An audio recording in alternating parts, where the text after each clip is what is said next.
बहुत ही सुंदर गांव था। उस गांव में सुबह होते ही अलग अलग खुशबू से गांव महकता। एक तरफ चाय वाला, एक तरफ समोसे वाला, एक तरफ किसी का ढाबा। हर बीच में ऐसी गली का राजा राजू मोमोज वाला। ये दुकान आज से 10 साल पुरानी थी। उसके मोमोज में एक अलग ही जादू था। वो मोमोज के मैदे में हल्की सी सूजी मिलाता था ताकि मोमोज क्रिस्पी रहे। वो उन्हें तलने के लिए हमेशा अच्छी क्वालिटी का मूंगफली का तेल इस्तेमाल करता था। सब बनाकर जब वो प्लेट पर परोसता, गर्मा गर्म फूले हुए मोमोज, कोने में स्वादिष्ट टमाटर की चटनी और साथ सिरके वाले प्याज खाने का मजा 2 गुना कर देते थे। लोग वहाँ पर खाने आते और तरह तरह की बातें किया करते, लेकिन वो इतना ज्यादा भी अच्छा आदमी नहीं था। अपने खाने के हर चीजों को नाप कर ही लोगों को देता। अरे भाई, आज पूरी थोड़ी छोटी लग रही है, थोड़ा और बड़ा करना अगली बार। अरे जल्दी जल्दी में बनाया हूँ ना, मेरी पत्नी गांव गई हुई है, इसीलिए मुझसे थोड़ा छोटा हो गया है। राजू भले ही स्वाद का राजा था, वो बहुत अच्छा मोमोज बनाता था, लेकिन वो भी बड़ा कंजूस था। राजू के पीछे था उसी गांव के प्रधान रामपाल का हाथ था, जिसके दम पर ही इतना उछलता था। राजू कोई और नहीं, प्रधान का साला था। दोनों ने मिलकर गांव के बहुत सारे जमीनों को हथियाया था और गांव वालों के सामने बड़ा अच्छा बना करते थे दोनों। पर कहानी जल्दी मोड़ लेने वाली थी। पास ही के सुंदरपुर नाम के गांव में मोहन नाम का आदमी अपनी पत्नी मीरा और पीहू बेटा रहा करते थे, किंतु उनकी भी जीवन रेखा बड़ी डगमगाई हुई थी। अब मैं कहाँ जाऊंगी सेठ जी, वो भी घर पर नहीं है। कृपया हमें कुछ और दिनों का समय दे दें। अरे नहीं नहीं, तुम्हें और समय नहीं दिया जा सकता। आज दूंगा पैसे, कल दूंगा। करते हुए 5 महीने बीत गए। अब तुम्हें घर छोड़ना ही होगा।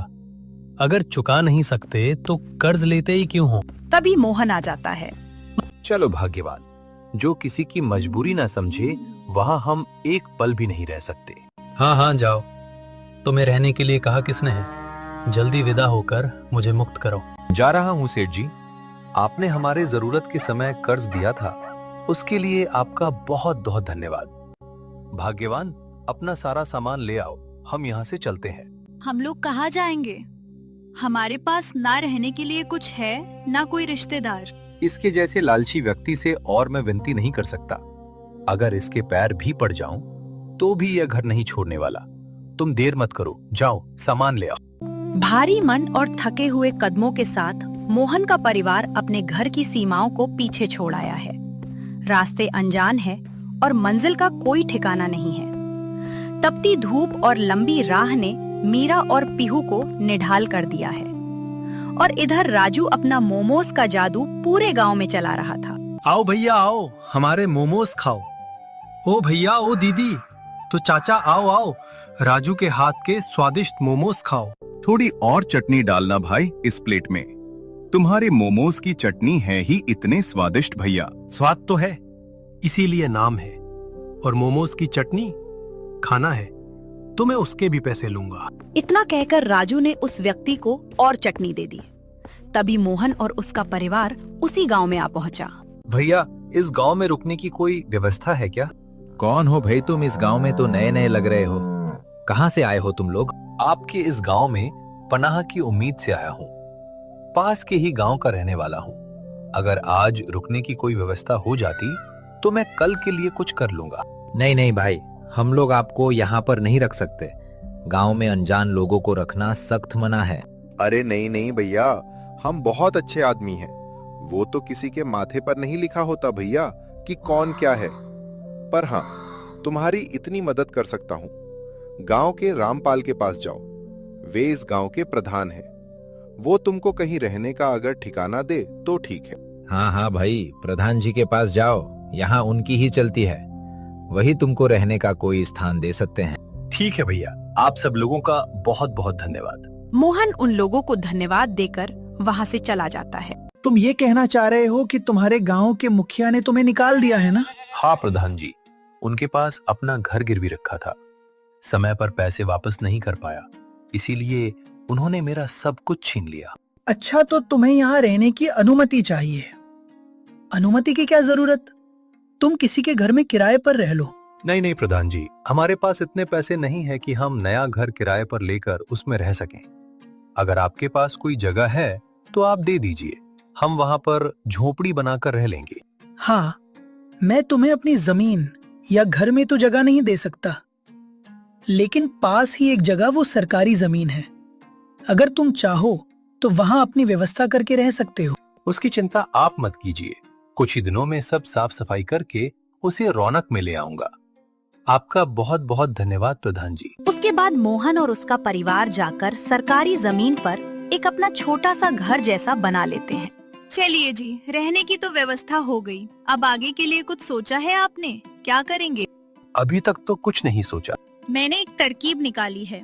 अगर उस हिसाब से काम करे तो हमारी इस गांव में गुजर बसर हो जाएगी।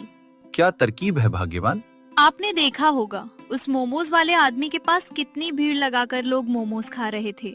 हम भी उनके जैसे मोमोज अगर लोगों को खिलाते हैं तो उससे हमारा भी घर चल जाएगा। ठीक कह रहे हो भाग्यवान, उसके इतना तो हमारे पास ग्राहक आएंगे नहीं, पर कुछ तो कमाई हो ही जाएगी।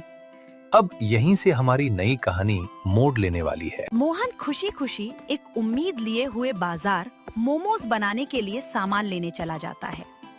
उसके बाद वो सामान लेकर आता है और अपना मोमोज बनाने लगता है। अचानक से उनकी किस्मत बदल जाती है। धीरे धीरे खाने की खुशबू और अच्छा खाना होने के कारण और वहाँ अच्छी खासी भीड़ लगने लगी, क्योंकि पूरा गांव जानता था प्रधान और उसके साले की करतूतें। उसका साला आए दिन लोगों के साथ बदतमीजी से बातें करता और मोमोज भी दिनों दिन उसके लालच की तरह छोटे होते जाते थे। अरे भाई, अच्छा किया जो तुमने यहाँ पर अपना दुकान लगा लिया। राजू तो बड़े बदतमीजी से बातें करता है और उसकी हाइट के जैसे उसके मोमोज भी छोटे होते जाते हैं। हाँ भाई, मैंने एक बार तो उससे एक्स्ट्रा चटनी क्या मांगी, उसने तो 10 रुपए ही जोड़ लिए। अरे यहाँ आप लोगों के लिए थोड़ी सी चटनी, एक मोमोज, ये तो एक्स्ट्रा मिल ही जाएगा। इससे हमें क्या ही घाटा हो जाएगा। ऐसे ही मोहन लोगों से बहुत ही अच्छे तरीके से बात करता था। कुछ दिनों में उसकी दुकान चल पड़ती है और पूरा गांव उसी के पास मोमोज खाने आया करता था। और यहीं उधर राजू की भी दुकान कम चलने लगी। इस बंदे को जगह क्या दी? उसने तो मेरा धंधा ही मार दिया। लगता है जीजा से बात करनी ही पड़ेगी। उसके बाद राजू तुरंत प्रधान के घर चला जाता है। ओ जीजा जी, कहाँ हो आप? क्या हुआ राजू, क्यों चिल्ला रहे हो? अचानक क्या दिक्कत आ पड़ी, बताओ। ये आपने ठीक नहीं किया जीजा जी। आपने मेरा धंधा बंद करने का सोच लिया। अरे क्या हुआ, बताओ तो सही। आपने उसको जगह दिया, ये ठीक था। अब उसने मेरे जैसी ही मोमोज की अपनी दुकान लगा ली है और बहुत कम दाम में लोगों को खाना खिला रहा है, जिससे लोग उसी के पास खाने जा रहे हैं। बाहर का एक आदमी हमारे गांव में आकर इतना अमीर हो जाए, ये बर्दाश्त नहीं हो रहा। मैंने सुना, मुझे भी बर्दाश्त नहीं हो रहा ये सब, पर क्या करें, हमारे हाथों में क्या है। जिसका व्यापार है वो कर रहा है। इतने सीधे मत बनो जीजा जी। उस मोहन की जमीन और घर तुम ही हड़पे थे, याद नहीं तुमको? मुझे कुछ नहीं पता। उसको इस गांव से निकालो तुम, उसका कुछ करो, वरना मैं दीदी से तुम्हारी शिकायत कर दूंगा। अरे तुम्हारे दीदी तक बात क्यों ला रहे हो? संभालता हूं ना सब कुछ। तो कल ही चलते हैं और उसको निकाल कर आएंगे। बहुत पैसे कमा लिए उसने, अब और नहीं। अब उसका खेल खत्म होगा। और मोहन अपने दुकान पर ग्राहकों को संभाल रहा था। लोग बड़े चाव से मोमोज खा रहे थे। बेटा, मुझे कुछ खाने के लिए दे सकते हो? और मेरे पास पैसे नहीं है। अरे काका, आप खाओ ना, हमारी भी कभी ऐसी स्थिति थी। आपको पैसे देने की बिल्कुल जरूरत नहीं। मोहन ऐसे ही लोगों को खाना खिलाया करता था। भाग्यवान, मैं बाजार जा रहा हूँ, गोभी लेके आऊंगा। दोपहर को बहुत भीड़ होगी। ठीक है, जाइए, जल्दी आना, ग्राहकों की दुकान पर भीड़ लगी हुई है। अच्छा भाग्यवान, मैं चलता हूँ फिर। उसके बाद मोहन अपना बाजार करने के लिए चला जाता है। चलिए ठीक है, अब मुझे ही दुकान संभालनी पड़ेगी। तभी अचानक से वहाँ पर एक आदमी आ धमकता है। बहन जी, मुझे छुपाने के लिए थोड़ी जगह दे दीजिए। दूसरे गांव के जमींदार के प्यादे मेरा पीछा कर रहे हैं। कृपया मुझे थोड़ी पनाह दीजिए। आपने उनके साथ ऐसा क्या किया कि वो आपके पीछे पड़ा है? वो बहुत लंबी कहानी है। पहले मुझे छिपने की जगह दीजिए, वो आते ही होंगे। अच्छा कोई नहीं, वो जब तक आपको ढूंढ रहे हैं आप हमारे इस छोटे से घर में रह सकते हो। हम इस गांव के नहीं हैं, तो हमारे घर पर कोई भी देखने नहीं आएगा। ठीक है, आपका बहुत बहुत धन्यवाद। उसके बाद वो अनजान आदमी उनके घर में छिप जाता है।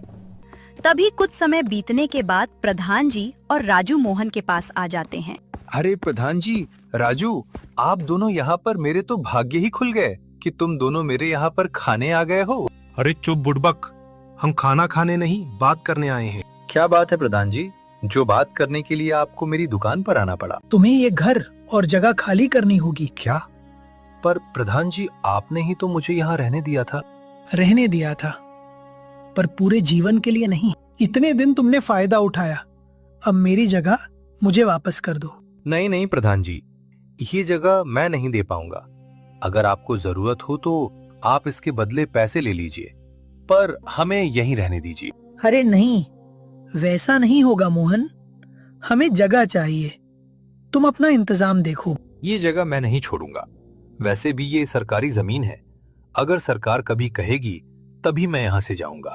तुम देख रहे हो मोहन, तुम बहुत बदतमीज हो गए हो। गांव में सरकार और सब कुछ हम ही है। सुनो, मैं प्यार से कह रहा हूं, जगह छोड़ दो वरना मुसीबत हो जाएगी। अरे तुम नए हो इसलिए तुमको नहीं पता। गांव वालों को पूछ लेना हमारे बारे में। जो भी हमारे खिलाफ जाता है उसका क्या असर होता है। वैसे भी तुम्हारे वजह से मेरा धंधा कम हो गया है। ऐसे ही दोनों ही मिथिलेश को धमकी देकर चले जाते हैं। अरे ये प्रधान और राजू क्यों आए थे आपके पास? अरे मेरा तो सर्वनाश हो गया भाग्यवान, उन्होंने घर छोड़ने को कहा है। ये क्या कह रहे हैं? अब क्या होगा? मैंने गांव वालों से सुना है वो प्रधान अच्छा आदमी नहीं है, बेवजह लोगों के घर और जमीन हड़प लेता है। अगर कुछ गलत कर दिया तो? वही सोच रहा हूँ भाग्यवान, देखते हैं क्या किया जा सकता है। अरे ये कौन है भाग्यवान जिसे तुमने घर में रखा हुआ है? अरे ये किसी से छुपते हुए हमारे घर पर आश्रय लेने के लिए आए हुए थे। इन्होंने बताया नहीं कि ये कौन है। जी, मेरा नाम जगदीश है और मैं एक डाकू हूँ। मुझे लोगों पर अत्याचार बिल्कुल भी पसंद नहीं। और हाँ, दूसरे गांव के एक सेठ ने एक आदमी पर अत्याचार किया था, जिसके कारण मैंने उसका सारा धन लूट लिया था, जिसके कारण ही उसके आदमी मेरे पीछे थे।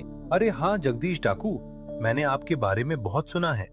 आप लोगों की बहुत मदद करते हो और उन लोगों को सजा देते हो जो गलत काम करते हैं। हाँ, सब काम तो नहीं, पर मुझसे जो बन पाता है वो मैं जरूर करता हूँ। आज आपने मेरी बहुत मदद की। अगर आपको कौन सी जरूरत हो तो मुझे जरूर बताना। उसके बाद दोनों ही पति पत्नी आपस में बात करने लगते हैं। अब आपस में क्या बात कर रहे हो? अगर आपको कुछ परेशानी है तो खुलकर बोलिए मुझे। अरे क्या है कि गांव के जो रामपाल प्रधान जी हैं, उन्होंने हमको धमकी दिया है कि कल तक हम अपनी ये जगह खाली कर लें, वरना वो हमारे साथ कुछ बुरा करेंगे। अगर आप इस बारे में कुछ कर सकें तो हमारे लिए बहुत मदद हो जाएगी। ठीक है, आज मैं उसको सबक सिखाऊंगा। क्या सच में अगर ऐसा हुआ तो हम आराम से अपनी जिंदगी बिता सकेंगे? हमारी किसी से कोई दुश्मनी नहीं है, बस हमें कोई यहाँ से ना निकाले। ठीक है, वो मैं देख लूंगा। पर तुमको कुछ और जरूरत पड़े तो मैं पास वाले जंगल में रहता हूँ। कौवे की आवाज निकालना मैं समझ जाऊंगा कि तुम लोग आए हो। ऐसे ही अगले दिन ही सुबह सुबह राजू मोहन के घर आता है। बचा लो, मेरे जीजा को बचा लो। क्यों, क्या हुआ भाई? गांव के प्रधान जो मेरे जीजा है, उनको कुछ लोग उठाकर ले गए हैं। मुझे भी धमकाया है कि अगर मैं तुम्हारे दुकान या तुम्हारे घर की तरफ नजर उठा के देखूंगा तो मेरा भी वो बुरा हाल करेंगे। ठीक है, प्रधान को हम लाएंगे। गांव में जो तुम अपने मनमानी की चला कर रखे हो वो सब बंद करना पड़ेगा। हम अब तुम्हारे किसी सामान पर लालच नहीं करेंगे। तुम अपने सुखी संसार में खुश रहो। बस एक विनती है, मेरे जीजा जी को वापस ले आओ। ठीक है, आप घर चले जाइए, हम आपके जीजा को लेकर आ जाएंगे। उसके बाद मोहन और उसकी पत्नी पास के जंगल के अंदर चले जाते हैं। वो लोग वहां जाकर काऊ काऊ की आवाज निकालते हैं। अरे इतने बार कौवे की आवाज! लगता है ये वही दीदी होगी जिसने मेरी इतनी मदद की थी। डाकू ने अपने साथियों को उनको लाने के लिए भेज दिया। वो लोग आते हैं और देखते हैं कि इधर प्रधान जी डाकुओं की कैद में काफी डरे हुए होते हैं। कहो बहन, आप यहाँ कैसे? क्या फिर से किसी ने आपको परेशान किया? नहीं भाई, हम यहाँ प्रधान जी को छुड़ाने आए हैं। राजू हमारे घर आए थे और उन्होंने अपनी गलती मान ली है। हम चाहते हैं कि अब सब कुछ शांत हो जाए। हाँ भाई, इन्हें छोड़ दीजिए। ये समझ चुके हैं कि दूसरों का बुरा करने का अंजाम बुरा ही होता है। सुना आपने प्रधान जी? जिन्हें आप आज घर से बेघर करना चाहते थे, वही आज आपकी जान बचाने आए हैं। उसके बाद डाकू कहता है, उसको छोड़ दो। अब मुझे माफ कर दो। लोभ और अहंकार ने मेरी आंखों पर पट्टी बांध दी थी। मुझे समझ आ गया था कि असली धन पैसा नहीं बल्कि इंसानियत है। प्रधान जी, जो बीत गया सो बीत गया। अब से हम सब मिलजुल कर रहेंगे। उसके बाद वे लोग अपने घर चले आते हैं और इधर प्रधान और राजू का लालच और उनका अहंकार टूट चुका था और उधर खुशी खुशी मोहन और उसका परिवार खुशी से रहने लगता है।